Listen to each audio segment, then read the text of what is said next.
Okay, welcome to our next video. Uh, in continuation to our previous video, we will be continue with the basic algorithms. Basic algorithms which are used within the optimization methods. Okay, the first one is the stochastic gradient descent method.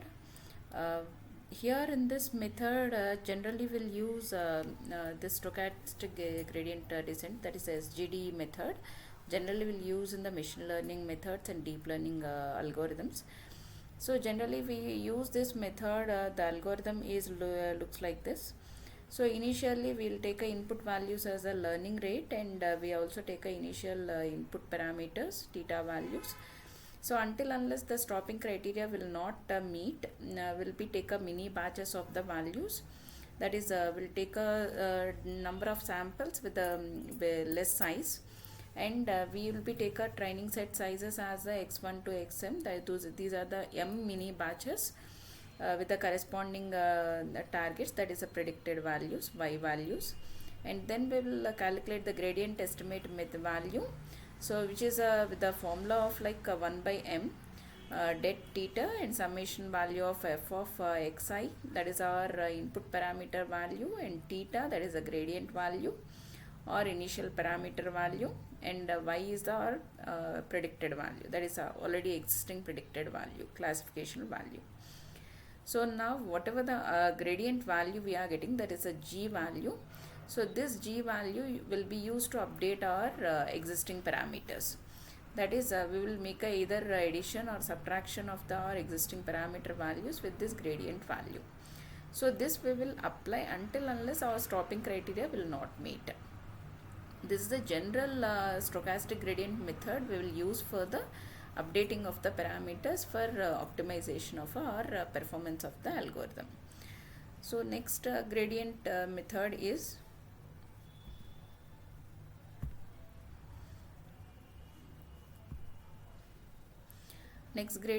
value is we will calculate based on the by introducing the momentum value. So momentum is generally will take a value as a velocity value, and based on this velocity we will take a, that is in what way the parameters has to be changed, or in the what in what direction the parameters changes has to be done. So that we can decide with the help of a velocity value. This we will generally use within the that is whenever we are taking any moving object. So we will be decide that how fast it is to be moved, or in which direction it has to be moved, and with how much of a force it has to be moved.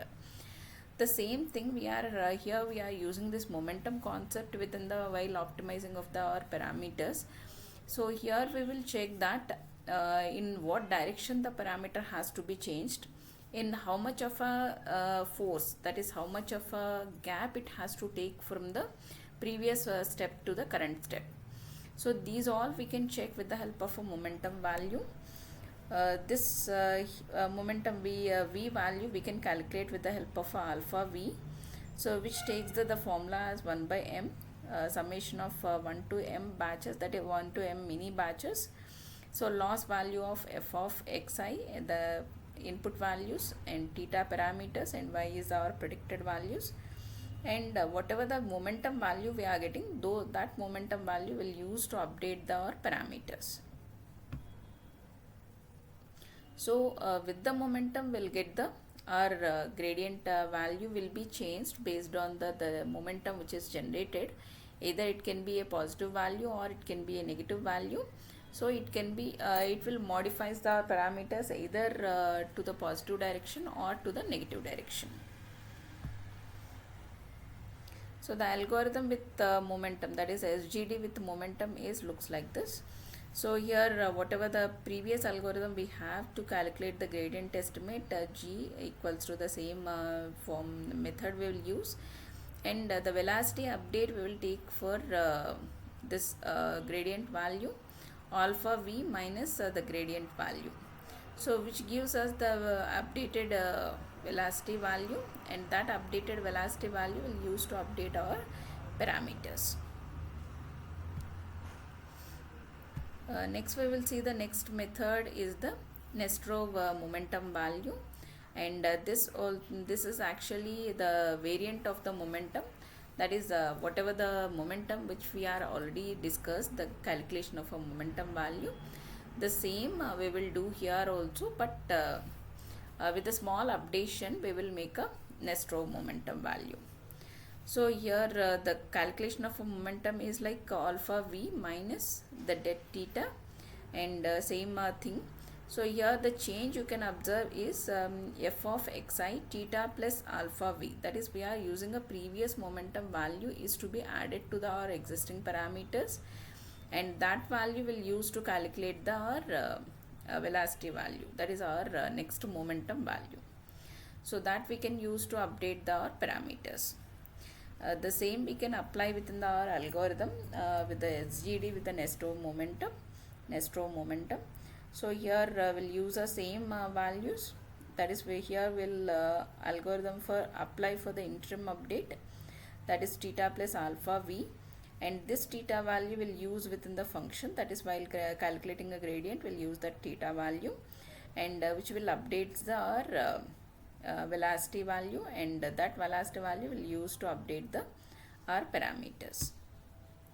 So next is the parameter initialization strategies, that is whenever we are going for the optimization, one is with the gradient descent and another one is the parameter initializations.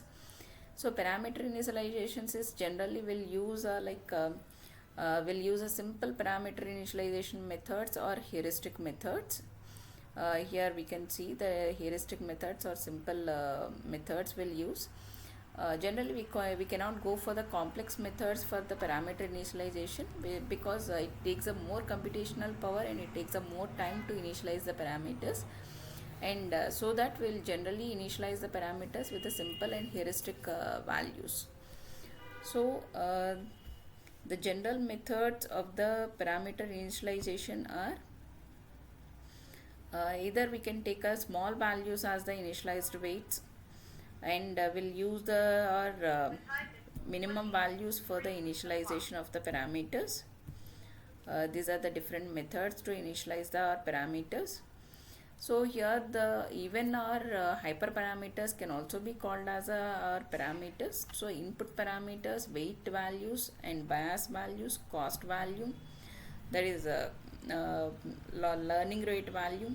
So these all are initialized before starting of our model. So bias is for an output unit. So this is generally to initialize the bias is with the large right marginal statistics of the output, and which will be the negligible value. So generally we'll take this value as a 0 to 1